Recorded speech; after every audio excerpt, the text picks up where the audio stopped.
Pakistan has a rich and historical culture of falconry.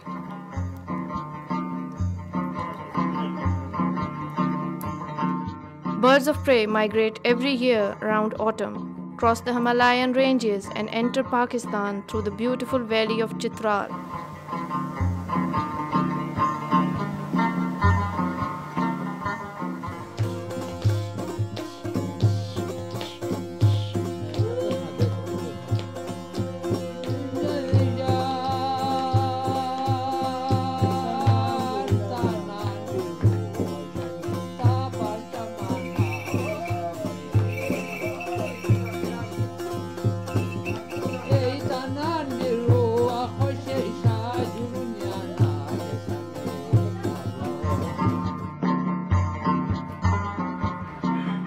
It is one of the famous family heritages, learned through and passed on from one generation to the next. In Pakistan, a sizable community is practicing this centuries-old tradition today. The most favorable season which makes the Pakistan falconry sustainable usually is around October to February. The passage Goshawk is the most famous bird of prey, and it has always been preferred for hunting in the region. Merlins and shikras serve as the first ideal hawks among young trainees to learn the art of falconry. The Pakistani falconers are well experienced in making a natural bond with wild goshawks. Falconers devote their entire lifetimes to this art.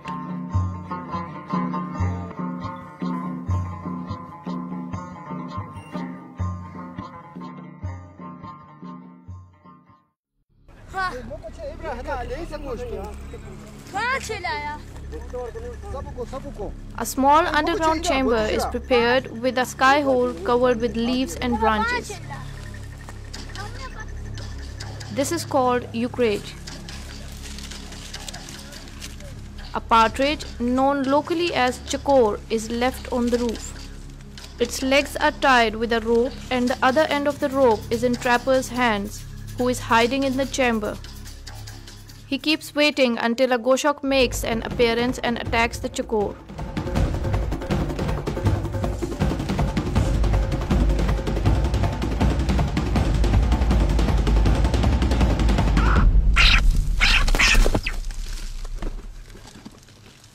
The trapper, sitting in the eucrage, pulls the rope as the goshawk still binds to the partridge with its sharp claws. Slowly the chakor, along with the goshawk, fall into the chamber through the hole, and the trapper quickly grabs it from its legs.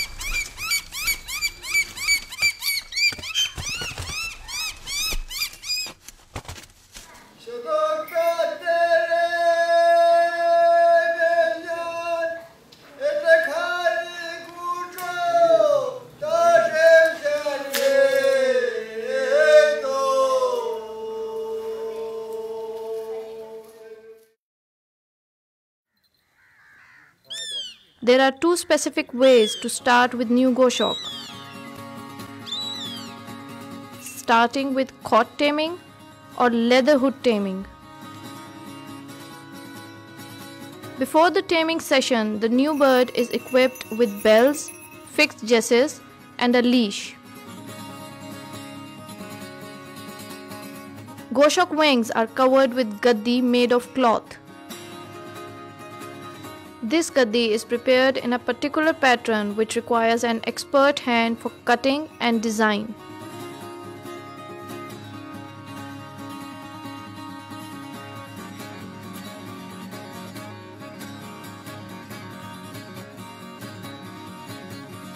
When the goshawk is equipped with decorative accessories, it is taken to the man's world. The falconer has placed the hawk on a traditional bed in a busy market street at dawn.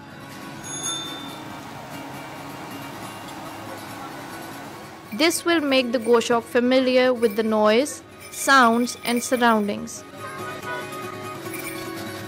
This bed will be moved around to different crowded places in the vicinity, which makes the goshawk familiar with the atmosphere and reduces its fear.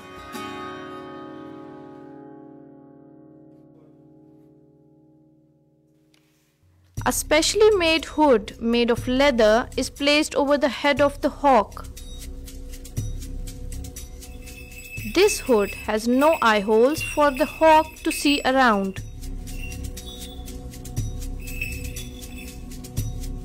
Perched on falconer's fist, the bird starts learning balance and hand touch of the falconer. This is called palm nest. This is done purposely. The hawk will remain blindfolded for 2 days. Next step is to keep the goshawk awake for 2 weeks. The falconer also remains awake with the hawk throughout the nights.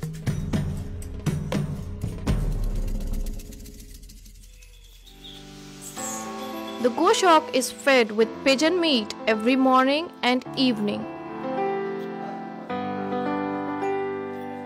A dog is always kept around during the taming session, which establishes and strengthens a bond in between the hunting partners. On the 3rd day, 2 tiny holes are made in the hood for the hawk to peep out. The goshawk will get more familiar with atmosphere around visually as well. This is a slow process and a game of patience. The goshawk often appears lazy and tired during this phase of taming.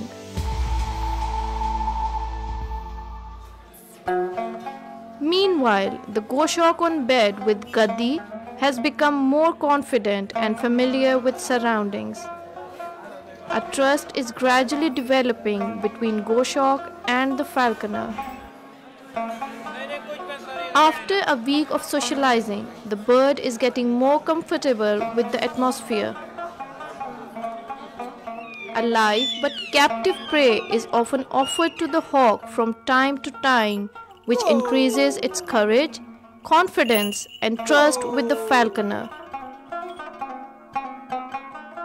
In 2nd week of socializing, the hawk is still kept awake.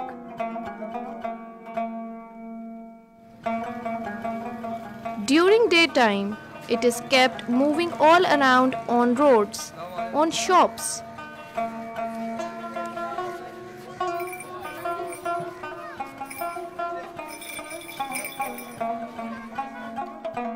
Falconers have a strong relation with each other. They gather to help and support each other in taming and socializing of new hawks. They exchange their views about taming.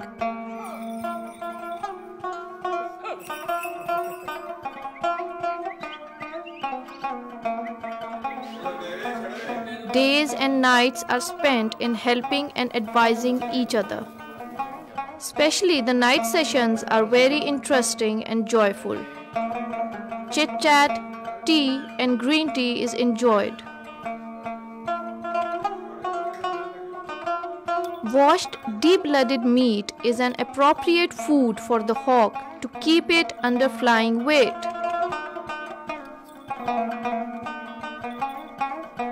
Now the eye holes are widened a bit more, giving the hawk a full front view, but the hood is still there to stop his back view at 360 degrees. Soon, the leather hood is also removed in a very busy and crowded place.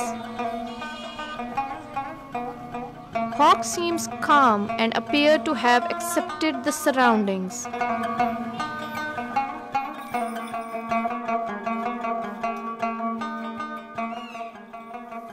The falconer observes the hawk's attitude, flying back to his feast to assure his bond with hawk.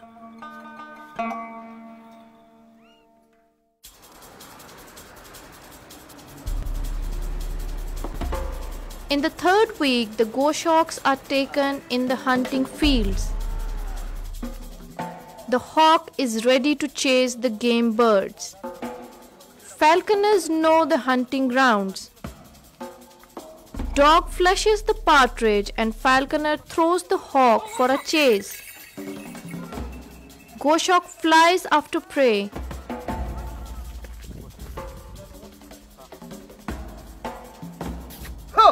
falconer makes a call and Goshawk responds him, and the bell sound guides the falconer to the location, catches him in bushes.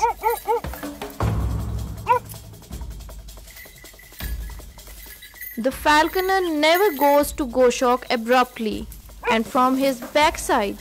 Rather, he makes a typical call on every step. Goshawk responds each time. Now the falconers and hawks don't stop. Hunting sessions are planned on different hunting grounds,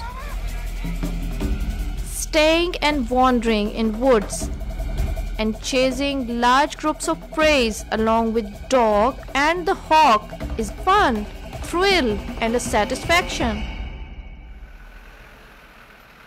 During this process of training and hunting, the Goshawk needs special care and herbal treatment. Sometimes the bird gets tired and its muscles become weak, and the falconer will give him a massage with hot sand wrapped in a wet cloth. They molt their birds with great expertise. Temperature-controlled mud rooms are built with proper traditional perch. Herbal medication is used for molting.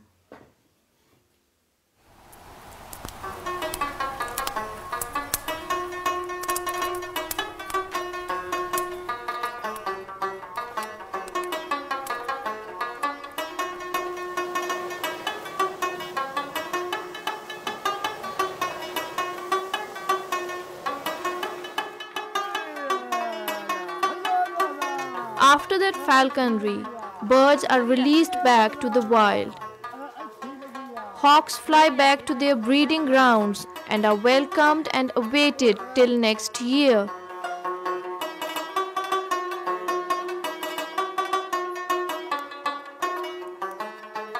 Some extraordinary birds are kept for molt and are handled with special care so as to make them fly in the next season.